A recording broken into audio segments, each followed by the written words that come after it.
भाभी को तो ननदे ही चुभती है। कभी कोई बहू अपने ससुराल वालों से आज तक खुश हुई है भला? बस मौका मिलना चाहिए। इन्हें तो शिकायतों का पुलिंदा लेकर बैठ जाती है।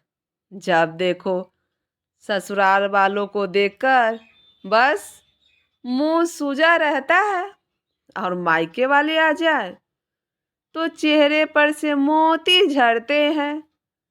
ननदे ही चुभती है लोगों को, खुद की बहनें नहीं। सारा अपनापन तो सिर्फ अपने ही मायके वालों के लिए होता है। संडे का दिन था।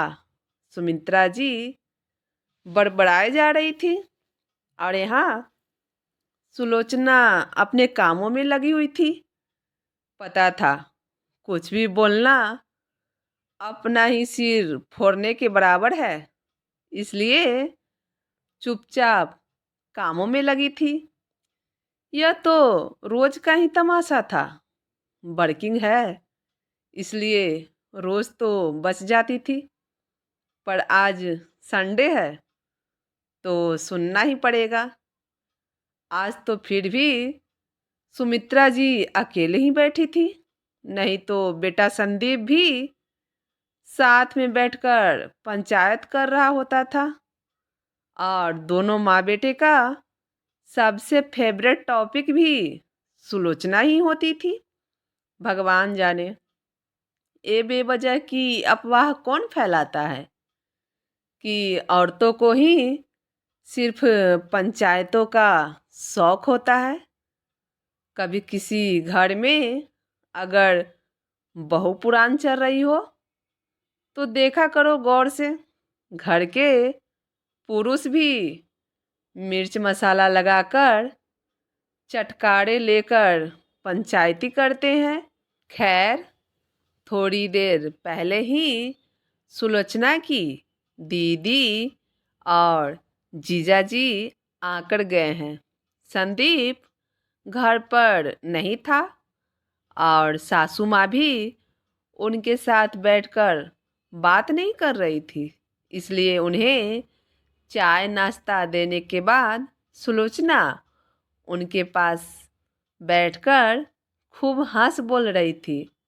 और वैसे भी खुद की दीदी जीजाजी से तो कोई भी खुलकर बात कर ले, इसलिए सुलोचना खुलकर बात कर रही थी। बस यही बात सुमित्रा जी ने पकड़ ली और उसे सुनाई जा रही है।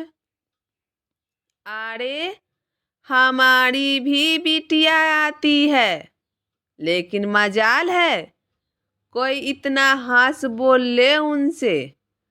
एक तो बहुएं खुद ही फर्क करती है ससुराल वालों और मायके वालों में। ऊपर से कहती है कि ससुराल वाले हमें अपना नहीं मानते। अब क्या जान ही दे दे इनके पीछे। इतनी देर में सुलोचना ने अपना काम निपटाया और अपने कमरे में चली गई। उसे इस तरह चुप देखकर सुमित्रा जी और जल भुन गई।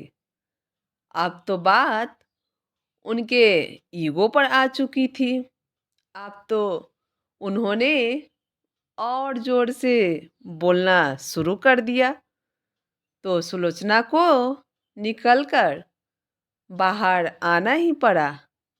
क्या बात है मम्मी जी, आपको मुझसे क्या परेशानी है? मुझे परेशानी है? अरे परेशानी तो तुझे है मेरी बिटियों से।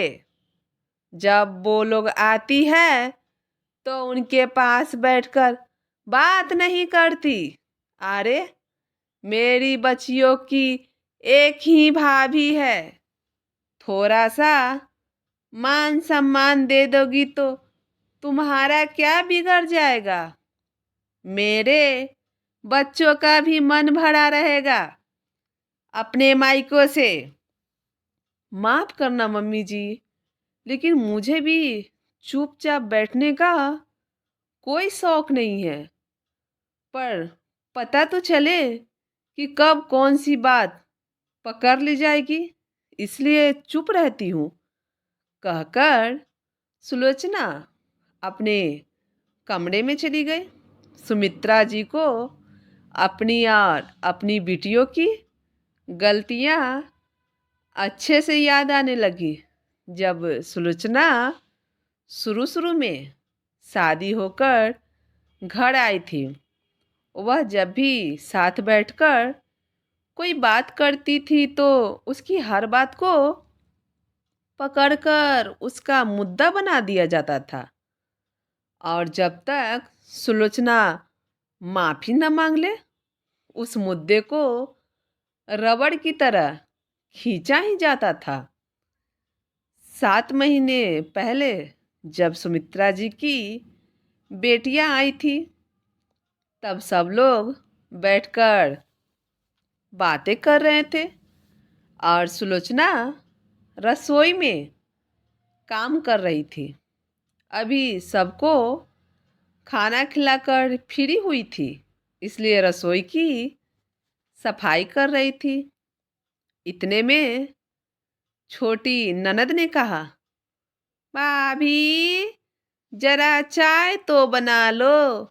सुलोचना सारा काम छोड़कर चाय बनाने लगी और चाय बनाकर ले आई। देखा तो ट्रे में 3 कप चाय ही थे।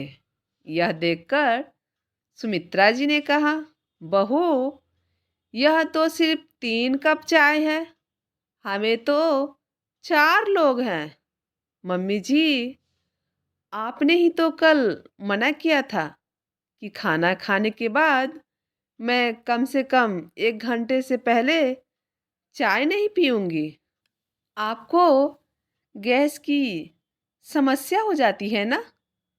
वाह भाभी, अपनी ही सास को चाय पीने से मना कर रही हो, वो भी उन्हीं के घर में। बकाई आपकी हिम्मत की तो दाद देनी पड़ेगी। छोटी ननद ने कहा, एक बार पूछ तो लेती मुझसे कि मैं चाय पीना चाहती हूँ या नहीं। पर मम्मी जी, कल आपने ही तो। अब तुम मम्मी को बताओगी कि उन्हें क्या करना है और क्या नहीं। मम्मी की 1 कप चाय भी तुम्हें भारी पड़ रही है। अभी तो मेरे सामने ही मम्मी से ऐसा व्यवहार कर रही हो, तो मेरे पीठ पीछे तो पता नहीं क्या करती होगी। संदीप ने कहा, जैसे सुलोचना उसकी माँ पर अत्याचार करती हो। पर संदीप जी, मैंने तो, अरे हद है, जुबान पर जुबान लड़ाई जा रही है। ऐसा नहीं कि अपनी गलती ही मान ले। अब की बार बड़ी ननद ने कहा। उसके बाद तो जब तक चारों ने मिलकर सुलोचना को जी भरकर नहीं सुना लिया, तब तक उसका पीछा नहीं छोड़ा। सुलोचना की तो आंखों से आंसू ही आ गए। चारों अपनी टीम बनाकर एकजुटता का सबूत देते, जैसे पता नहीं सुलोचना बहू नहीं बल्कि किसी प्रतिद्वंदी परिवार से हो। वो दिन था और आज का दिन है। सुलोचना कभी इन लोगों के साथ बैठकर बात तक नहीं करती। जितना जरूरी हो उतना ही बोलती है। शुरू शुरू में तो से घुटन होती थी, इस कारण से उसने जॉब ज्वाइन कर लिया। हालांकि संदीप और सुमित्रा जी ने मना भी किया, पर सुलोचना नहीं मानी। अब घर का काम निपटाती है और अपने वर्किंग प्लेस पर चली जाती है। शाम को आकर अपना काम निपटाया और सीधे अपने कमरे में नंदे आती है और अपना सा मुंह लेकर ही चली जाती है। उनसे भी सिर्फ उतनी ही बातें जो ज़रूरत भर ज़रूरी। हर बार बहुएं गलत नहीं होती है। कभी कभी अपने ही परिवार उसे ऐसा बना देते हैं। ननद सास अगर आपस में बात कर रही हो, पर जैसे ही बहू वहाँ पर आती है वह दोनों चुप हो जाते हैं। घर का किसी भी काम में बहू की सहमति नहीं मांगी जाती है। हर बात उससे अलग रखा जाता है और समय का चक्र जब घूमता है तो लोगों को दिक्कत हो जाती है कि बहुएं बात नहीं करती। असल में उसको इस लायक आप ही बनाते हो। याद रखें, समय का पहिया, समय का चक्र सब घूमता है। जो आप हमें दोगे वह आप तक जरूर पहुंचेगी। कर्म किसी को नहीं छोड़ता, क्योंकि कर्म रिश्वत नहीं लेता है। कहानी कैसी लगी? अगर अच्छी लगी हो तो एक लाइक, कमेंट और अपने दोस्तों में शेयर करना ना भूलें। और हाँ, ऐसे ही कहानियों के लिए हमें फॉलो करना भी ना भूलें। Please subscribe my channel.